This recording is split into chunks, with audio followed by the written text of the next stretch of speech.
In 2023, a metal box found in the basement of Fox Studios was about to rewrite Hollywood history with the film inside. Because in that film, Marilyn Monroe was performing scenes that no one was ever supposed to see. That box had been sitting there for 60 years. It only read MM-1962-classified on the outside. The 35mm film reels inside had survived studio fires, relocations, and even deliberate attempts at destruction. Studio archivist Janet Rodriguez remembers her hands shaking when she opened the box. When I saw the first frames, I couldn't believe it. This was Marilyn Monroe, but scenes I'd never seen before. But she didn't know yet that those films contained Hollywood's biggest secret. The film label read, "Something's got to give, alternative scenes." But these weren't the known scenes. Marilyn was delivering a completely different performance. Stronger, more determined, more rebellious. Cinema historian Dr. Michael Harrison was shocked after analyzing the films. This isn't the Marilyn Monroe we know. This is a woman rebelling against the system. The most surprising scene was when Marilyn spoke directly to the camera. "They're trying to control me, but they won't succeed." Who was she talking about? In the film, Marilyn had monologues never known before. "I'm not just a pretty toy. I'm a human being who thinks and feels, and I can no longer be silenced," she said, looking at the camera. Why were these scenes never released? Dorothy Cline, former assistant to the Fox studio head, confessed before dying in 2019, "We cut those scenes on Daryl Zanuck's orders. They were too dangerous." What made Marilyn's performance so dangerous? In the most shocking scene of the lost film, Marilyn Monroe was criticizing Hollywood moguls by their real names. "Mr. Zanuck sees me as merchandise. Mr. Warner thinks I'm goods for sale." These were words an actor could never say in 1962. It was open rebellion against the studio system. Film expert Sarah Donovan, "If these scenes had been released, Hollywood's entire power balance would have changed." Marilyn was exposing how the system worked, but the real bombshell in the film was yet to explode. At the 20-minute mark, Marilyn turned to the camera and said, "I'll tell you a secret. They don't just make movies at these studios, they conduct experiments on actors here." "What experiments?" Marilyn explained, "Mind control pills, behavior-altering drugs, psychological manipulation techniques." Was this Hollywood's version of MK Ultra? At the 25-minute mark, what Marilyn revealed exposed cinema history's darkest secrets. "Dr. Greenson isn't just a psychiatrist," Marilyn said in the film. "He's specially trained to control us. He has connections to the CIA."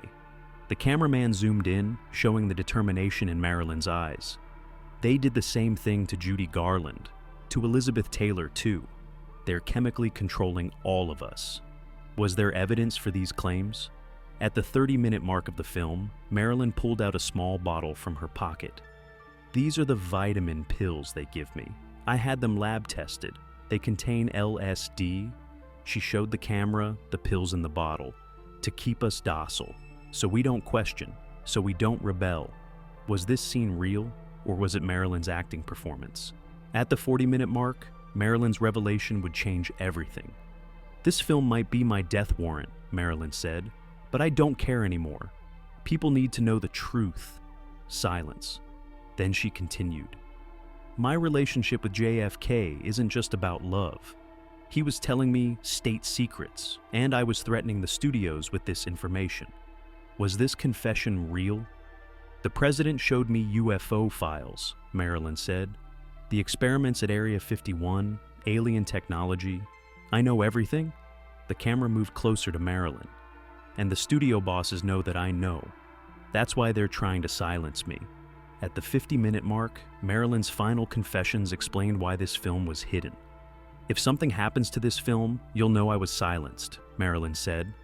"But I made a backup plan. Copies of this film are in safe places."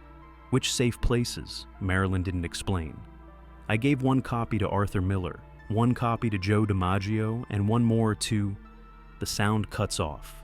The film ends there. Who was the third copy given to? Film experts conducted technical analysis of the lost film. The results were surprising. The film is real, no manipulation. From 1962, Dr. Harrison. This could be Marilyn Monroe's final interview, shot just 3 months before her death. But the film's story didn't end in 1962. In the 1970s, journalists tracking the film discovered horrifying truths. Arthur Miller's house caught fire in 1973. His entire archive burned. Joe DiMaggio's safe was burglarized in 1975. Fox Studios banned the film, citing cultural sensitivity. But the real reason is different. Some powerful families mentioned in the film are still active. The Kennedys, some descendants of studio bosses. They don't want the film released. Also, Marilyn's predictions turned out too accurate. What else she predicted for the future is a matter of curiosity. Maybe there are events in the film that haven't happened yet. Janet Rodriguez, as the first person to watch the film, says, "This isn't just lost footage. This is a message from the past. Marilyn is trying to tell us something. Are there still copies of this film?" Christopher Lawford implies there are other copies, but he won't say where. "My father was a very careful man," he says. "He would make multiple backup plans. This film is probably hidden in different parts of the world. One copy might be in Europe, and maybe one is waiting in the depths of the internet, digitized. Will this film ever be released? Time will tell. But one thing is certain. What killed Marilyn Monroe wasn't just drugs. What killed her were the truths she told, the secrets she shared, the predictions she made. She wasn't just an actress. She was a visionary, a woman who saw what would happen in the future. And finding this film isn't a coincidence. Marilyn planned it. She wanted it to be found after 60 years. Because now the time had come. Time for truths to be told. Marilyn Monroe's lost film is the voice of the past, but the message of the future. And that message is clear. Don't stay silent. Keep fighting. I'm with you. The film is lost, but the message isn't. That message is living, growing, getting stronger. Marilyn Monroe didn't die. She lives in every MeToo hashtag. She's present in every women's rights protest. The lost film was found. But the real discovery is this. Marilyn Monroe was never lost. She was always here, among us.